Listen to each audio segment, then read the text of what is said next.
Hey everyone. Well, thank you all for coming out today and celebrating this this milestone with us. 10 years of PFLAG Tampa. And as you all may have gathered, as I just said, this evening is to celebrate the work of PFLAG Tampa over the past 10 years.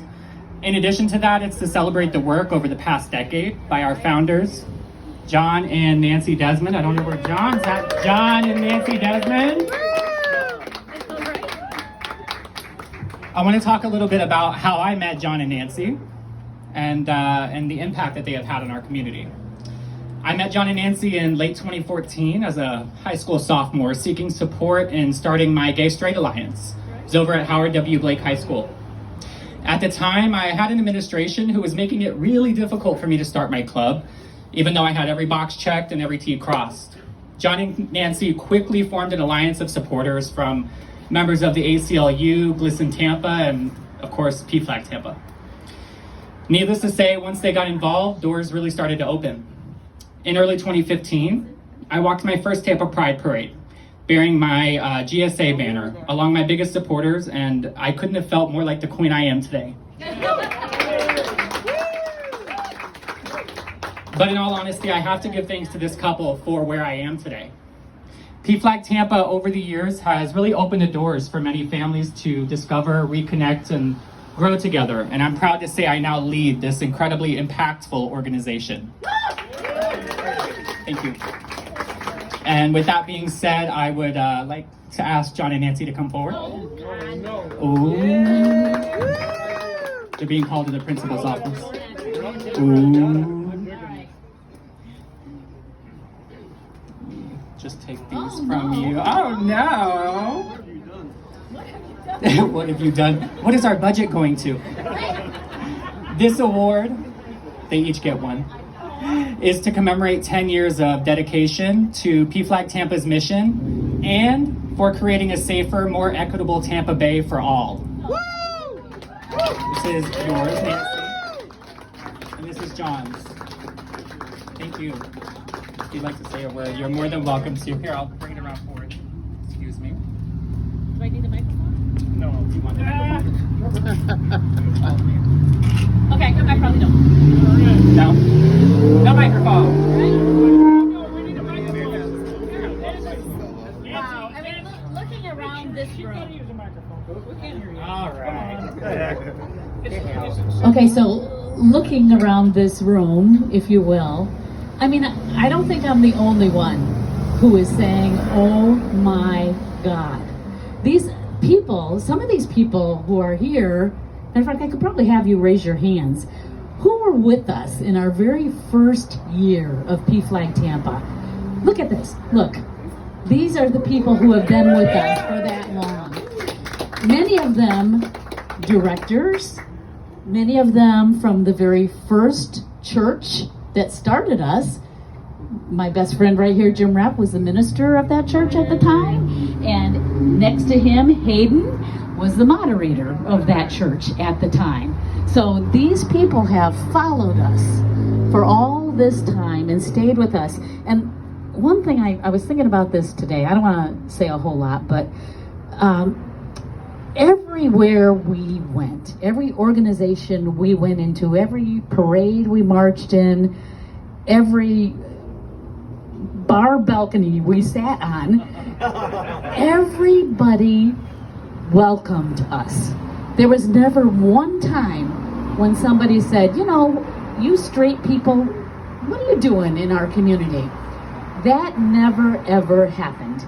And I think that's a testament to Tampa, to the Tampa Bay area. I don't think we get enough credit for being really a very, very welcoming LGBT community because, believe me, coming from the other side, I see it. I see it all the time. And I can see Riverview is saying the same thing. This is a Trent and Faith have started PFLAG Riverview, and it's the same, right? And they're not the only ones. We also have Elena, who also, these people came, Elena and Rowan started PFLAG Wesley Chapel, Pastor Wesley Chapel, and they came out of PFLAG Tampa. So So I'm really, really proud of that. And they're not the only ones. We've had several, actually, who have come out of PFLAG Tampa. So thank you. And let's just keep doing what we're doing for another 10 years, right? Oh boy. As I look out across this audience, I see many people who have been here from the beginning or joined us along the way.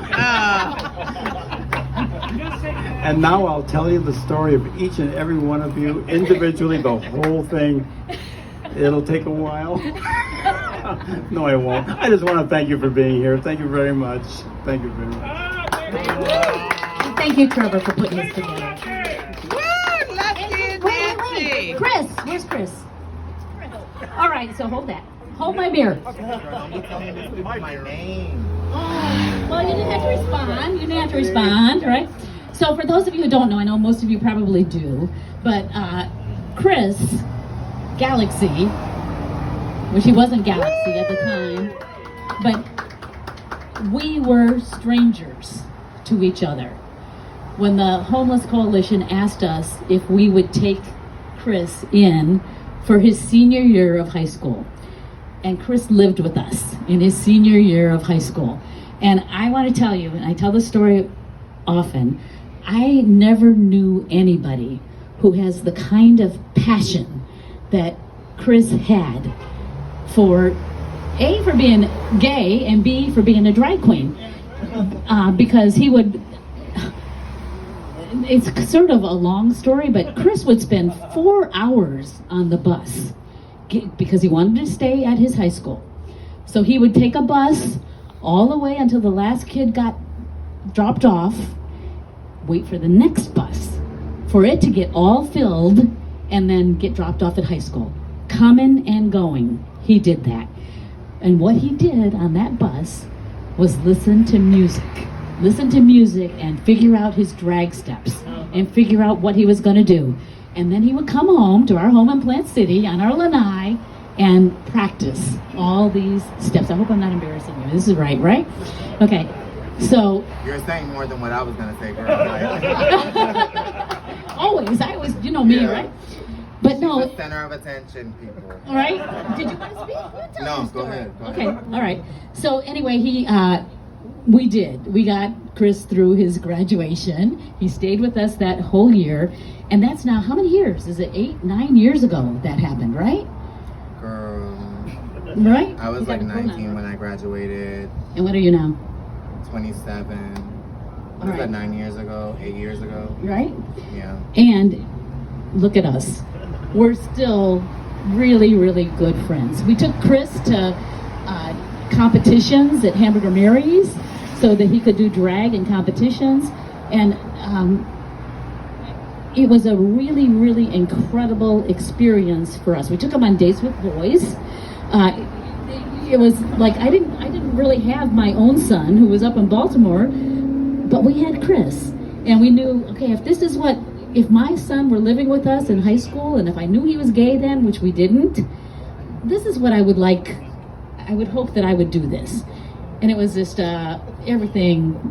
Chris, we love you, and and I know you know that's true, right? Because I know you love us too, and we have for a long, long time. So. A little bit. Okay. You said 75% of what I was going to say. No, you're good, Nancy. Nancy always gets things covered. And that's very important. I really appreciate this day, and I'm going to be honest with everybody. Today was a very emotional day for me. It was probably like 4 o'clock, and I started doing my makeup. It takes me a very long time to do my makeup, but today was a very emotional day. Today, I've had a lot of bookings before, but today, thinking about the history of PFLAG, my part of it, Nancy and Lefty, all the work that we did. I used to be with Nancy and Lefty. We used to be up till sometime AM.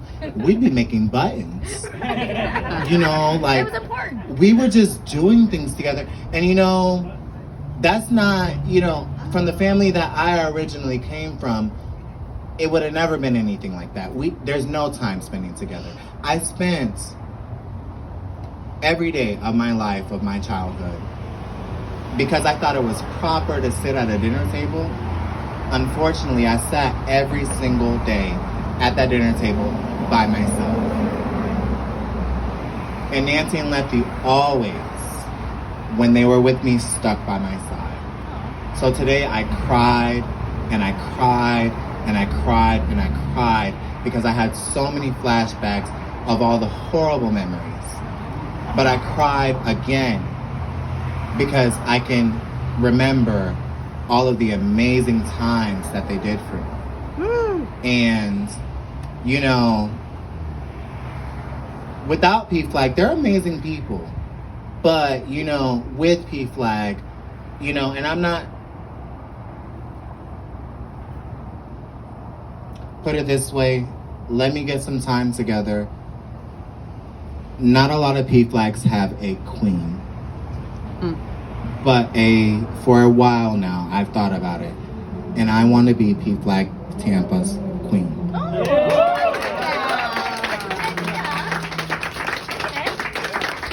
And I will try my best. And you know, it's a very, very, very tough role to take on. But I came from this thanks to these two people. We did work together.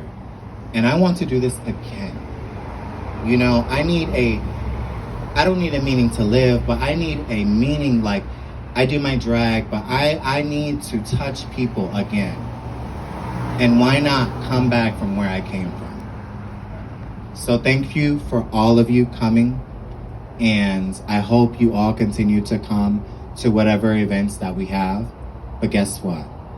Look forward to seeing me because I will be there.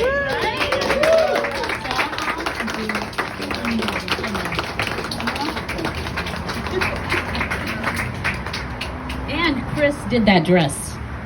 Wow. Chris did that dress. Chris was up till whatever time in the morning last night rehearsing for today, stoning that dress, figuring out maybe I want to do a different outfit. Okay. Let y'all through. Thank you. Great, Chris. Yay, Lefty Nancy.